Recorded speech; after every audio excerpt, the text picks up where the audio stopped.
In 2003, the skeptical magazine Fortean Times claimed that no such craft or Nazi secret space program had ever existed.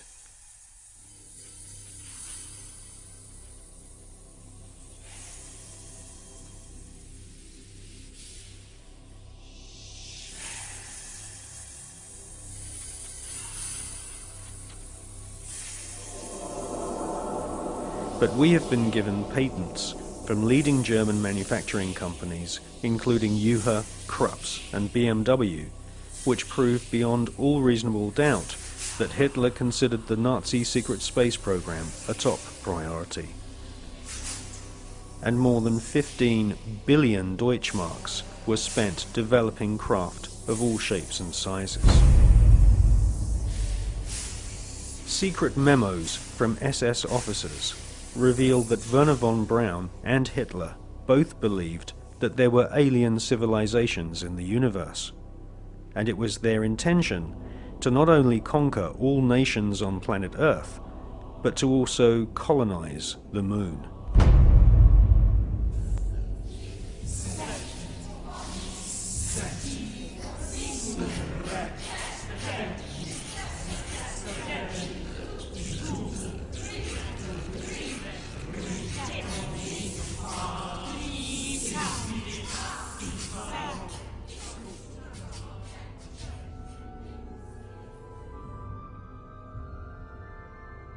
Gentlemen, the conquest of outer space is the greatest technological challenge of the age in which we live.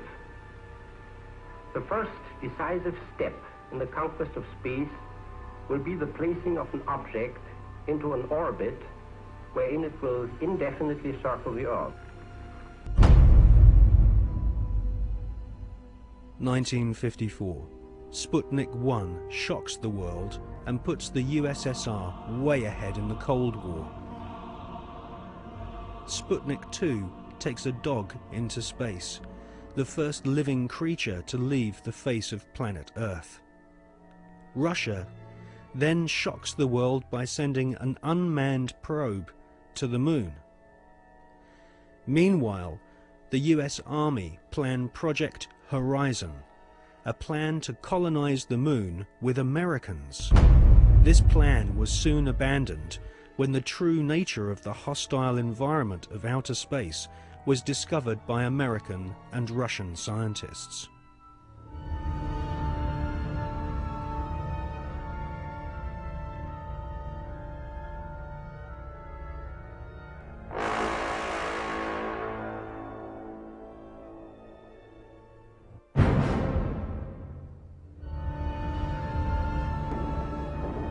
(1958). Spectacular rocket failures destroy American morale.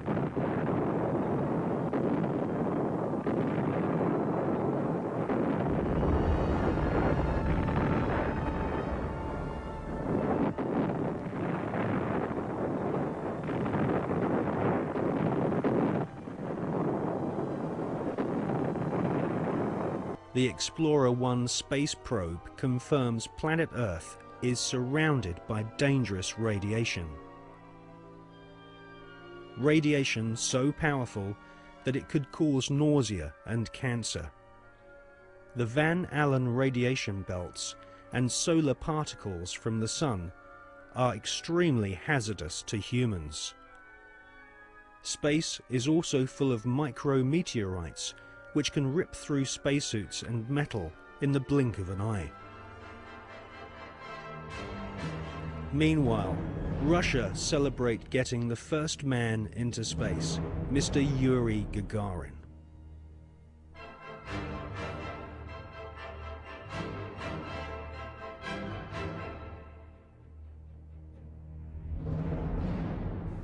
There was already a parallel space program, and it had been continuing from even before the time that NASA was created in 1958. October 1958, NASA were incorporated by President Eisenhower. The secret space program was run by the Department of Defense. It took its original form in Project Horizon, which was established in 1959. The habitation of the colonization of the moon. The reason for that was that whoever controlled the moon controlled the Earth.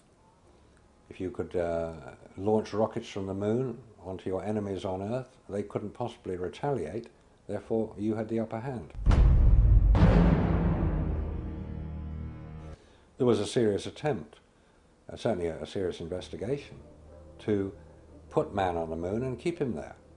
So the secret parallel space program continues to this day. There is a military space shuttle, and even the ones that we see from Columbia onwards are designed according to the specification of the Department of Defense. If you look at them, they will carry spy satellites into orbit. And if you want to know what a spy satellite looks like, the Hubble telescope is one. That is the design of what's called the KH-12, the keyhole satellites, which are used today over enemy territory, which is presumably any territory that is not American.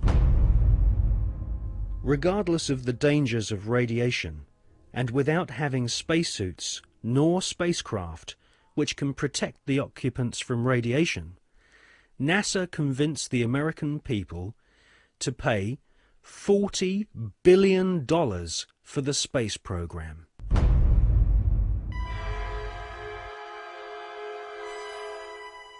The most lethal forms of radiation, of course, are at the higher end of the spectrum.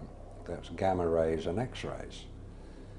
We know what ultraviolet can do. If you stay out too long in the sun, you get sunburn and skin cancer and die, and it's all very sad. But gamma rays, and X-rays especially, are particularly lethal to humans, unprotected humans. There was no protection that I have been able to identify. I've found no reference to it. I found nothing that will tell me what level of protection is offered, so I have to assume none was. I've contacted the manufacturers of the spacesuits, and they said there was no radiation protection built into the spacesuits, because I asked them if these same spacesuits could be used by technicians to go to Chernobyl or 3 Mile Island, because the nuclear reactors produce the same radiation as produced in space. They said no, not advisable, no protection. Ex-Nazis were now in charge of vast amounts of tax dollars.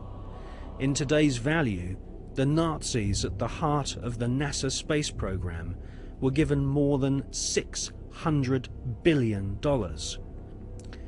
All NASA had to do was announce a new space project, and the money was handed over so that the American government could save face in the Cold War.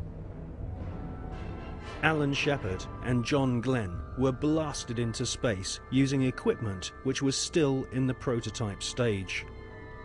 John Glenn reports UFOs to Mission Control, which he describes as looking like fireflies, similar to the Foo Fighters reported by pilots during World War II.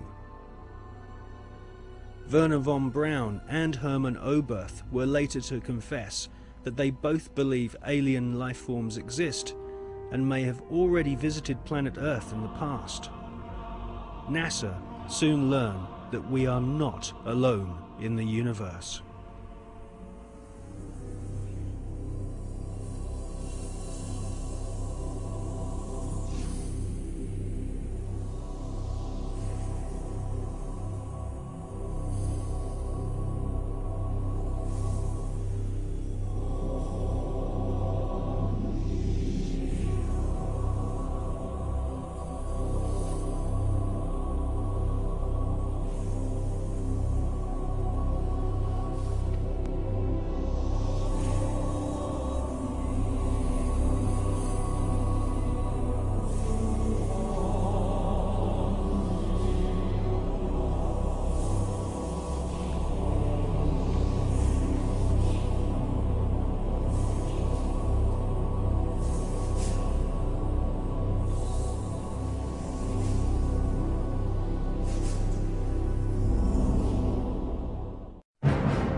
In Jonathan Eisen's excellent book, Suppressed Inventions, he interviews Wernher von Braun's mentor and teacher, Dr. Hermann Oberth.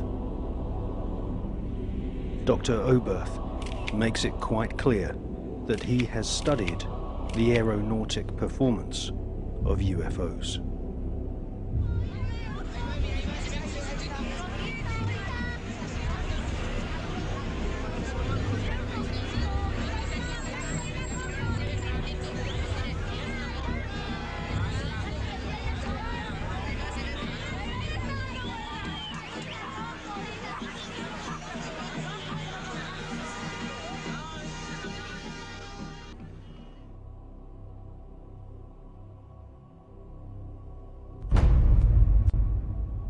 In 1972, Dr. Hermann Oberth made the following statement. Today, we cannot produce machines that fly the same as UFOs do. They are flying by means of artificial fields of gravity. This would explain the sudden changes of directions.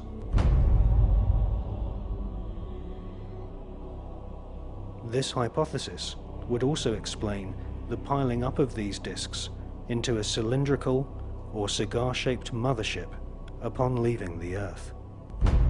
Because it is in this fashion that only one field of gravity would be required for all the flying saucers. Dr. Oberth then added, "We cannot take credit for our record advancement in certain scientific fields alone.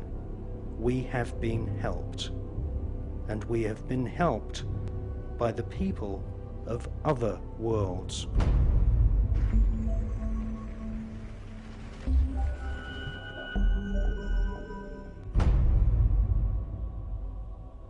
Dr. Hermann Oberth was the greatest pioneer of astronautics. Hermann Oberth made his statement in 1972. Almost 20 years later, in 1991, amateur footage of UFOs stacked up in a cylindrical formation was filmed in Mexico City.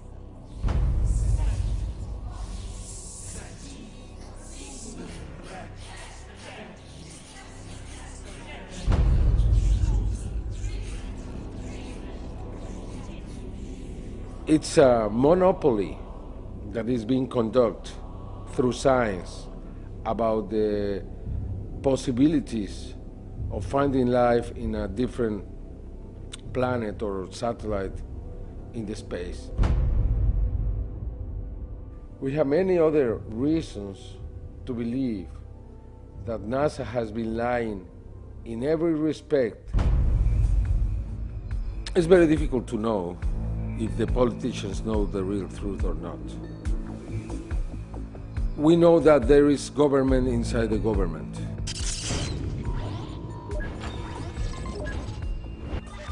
We know that there is military intelligence. We know that in America, after the Manhattan Project was created, that group subsists. And that group was the one who handled the Roswell crash, the Socorro crash, and others. Are you talking about Majestic 12? Yeah, probably it's a different name now. Now it's not Majestic 12, now it's something else. I am here to discuss the so-called flying saucers. The Air Force interest in this problem has been due to our feeling of an obligation to identify and analyze to the best of our ability anything in the air that may have the possibility of threat or menace to the United States.